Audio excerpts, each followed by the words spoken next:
Bismillahirrahmanirrahim. Saudara-saudara, hari ini kami bergabung. Partai Demokrat bergabung. Sebenarnya bangsa Indonesia juga bergabung. Bergabung karena akal sehat telah mati. Sementara keadilan, supremasi hukum, dan demokrasi sedang diuji. Hari ini, 5 Maret 2021, KLB Partai Demokrat abal-abal, KLB yang tidak sah dan tidak legal, telah digelar di Deli Serdang, Sumatera Utara. KLB tersebut telah menobatkan KSP Muldoko, seorang pejabat pemerintahan aktif, berada di lingkar dalam lembaga kepresidenan, bukan kader Partai Demokrat, alias pihak eksternal partai, menjadi ketua umum Partai Demokrat, mendongkel dan merebutnya dari ketua umum Partai Demokrat yang sah, yang setahun yang lalu telah diresmikan oleh negara dan pemerintah.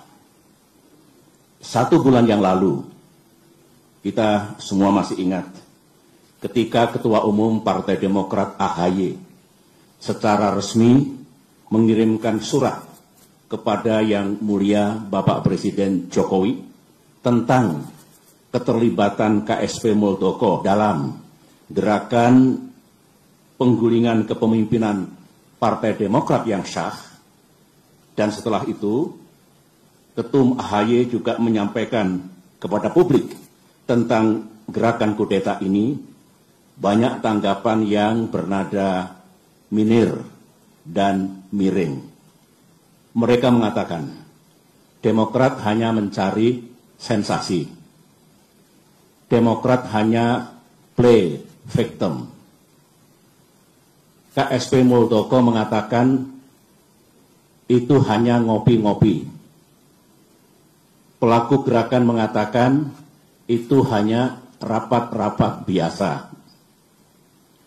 Sementara itu kita juga masih ingat, ada pula yang punya keyakinan bahwa KSP Muldoko pasti mendapatkan sanksi dari atasannya karena ulahnya itu. Ada pula yang mengatakan KLB ilegal tersebut tak mungkin diberikan izin dan pasti akan dibubarkan oleh pihak kepolisian. Negara pun tak mungkin membiarkan dan membenarkan. Itu tanggapan dan komentar sekitar 1 bulan yang lalu. Tetapi hari ini, sejarah telah mengabadikan apa yang terjadi di negara yang kita cintai ini. Memang banyak yang tercengang, banyak yang tidak percaya bahwa KSP Muldoko yang bersekongkol dengan orang dalam benar-benar tega dan dengan darah dingin melakukan kudeta ini. Sebuah perebutan kepemimpinan yang tidak terpuji, jauh dari sikap kesatria dan nilai-nilai moral, dan hanya mendatangkan rasa malu bagi perwira dan prajurit yang pernah bertugas di jajaran Tentara Nasional Indonesia. Termasuk rasa malu dan rasa bersalah saya yang dulu beberapa kali memberikan kepercayaan dan jabatan kepadanya. Saya memohon ampun kehadirat Allah Subhanahu wa Ta'ala, Tuhan yang Maha Kuasa, atas kesalahan saya itu. Sebagai seorang yang menggagas berdirinya Partai Demokrat, termasuk yang membina dan membesarkan partai ini dan bahkan pernah memimpinnya, tak pernah terlintas dalam pikiran saya bahwa Partai Demokrat akan dibeginikan. Saya benar-benar tidak menyangka, karena sewaktu selama 10 tahun saya memimpin Indonesia dulu, baik secara pribadi maupun Partai Demokrat yang saya bina, tidak pernah mengganggu dan merusak partai lain, seperti yang kami alami saat ini. Saudara-saudara, saya tahu bahwa Ketua Umum Partai Demokrat AHY yang terus-menerus memimpin upaya untuk mempertahankan kedaulatan partai telah mengeluarkan berbagai pernyataan.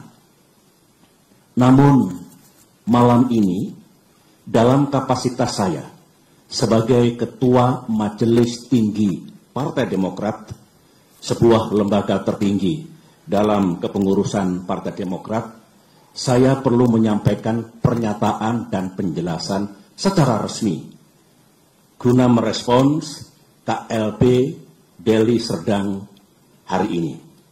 Mengapa saya harus mengeluarkan pernyataan pada malam hari ini? Karena sesuai dengan AD dan ART Partai Demokrat tahun 2020 yang telah disahkan oleh negara dan pemerintah melalui Kemenkumham, Kongres Luar Biasa atau KLB sebenarnya lebih menjadi domain Majelis Tinggi Partai, bukan domain ataupun kewenangan Ketua Umum Partai Demokrat. AD dan ART sesuai dengan undang-undang partai politik yang berlaku saat ini adalah peraturan dasar bagi kehidupan partai politik. Sama halnya dengan undang-undang dasar atau konstitusi yang berlaku bagi negara, yang baik itu undang-undang dasar maupun anggaran dasar mengikat secara hukum. Karenanya, segala kegiatan partai yang tidak sesuai dan bertentangan dengan AD dan ART adalah tindakan yang ilegal atau melawan hukum. Mari kita lihat, apakah KLB Deli Serdang tersebut legal atau sah secara hukum? Menurut AD dan ART Partai Demokrat, pasal 81 ayat 4 disebutkan bahwa Kongres Luar Biasa dapat diadakan atas permintaan A. Majelis Tinggi Partai, atau B.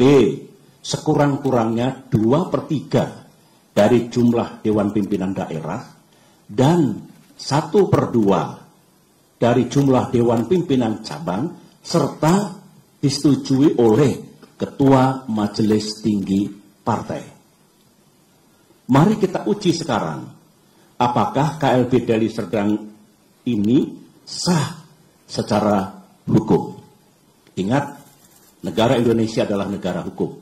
Pasal 1 Undang-Undang Dasar 1945.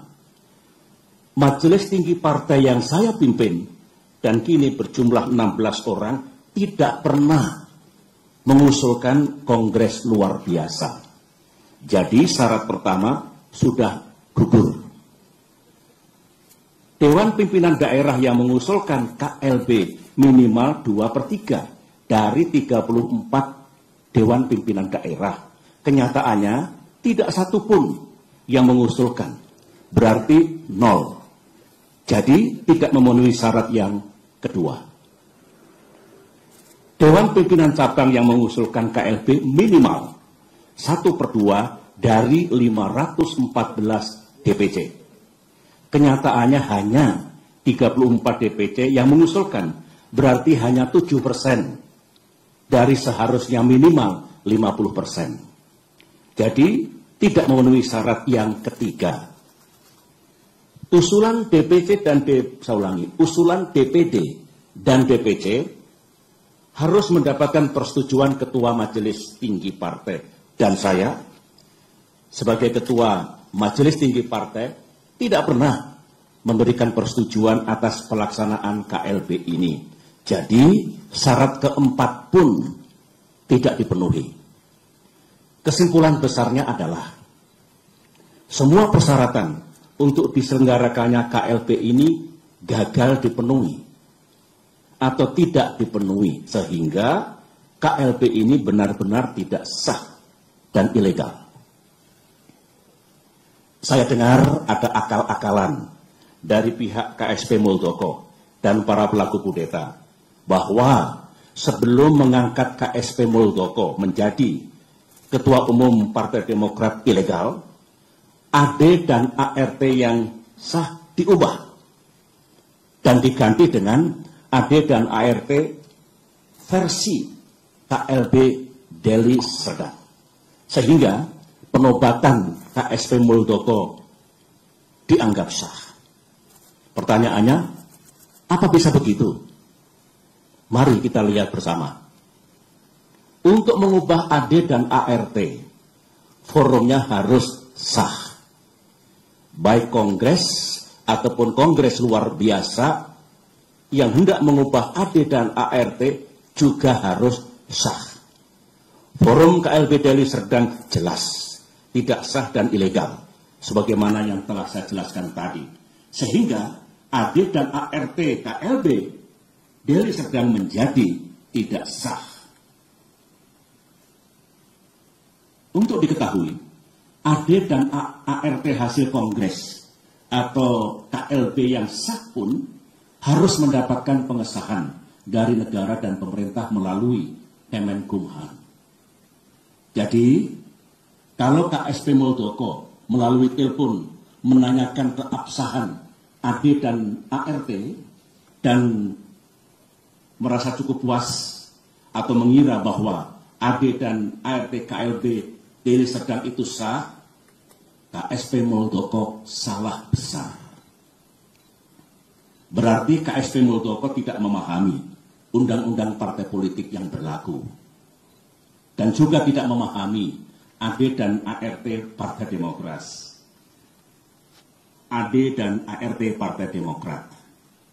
Lagi-lagi, makin kuat dan makin nyata bahwa KLB Deli Serdang benar-benar tidak sah adanya.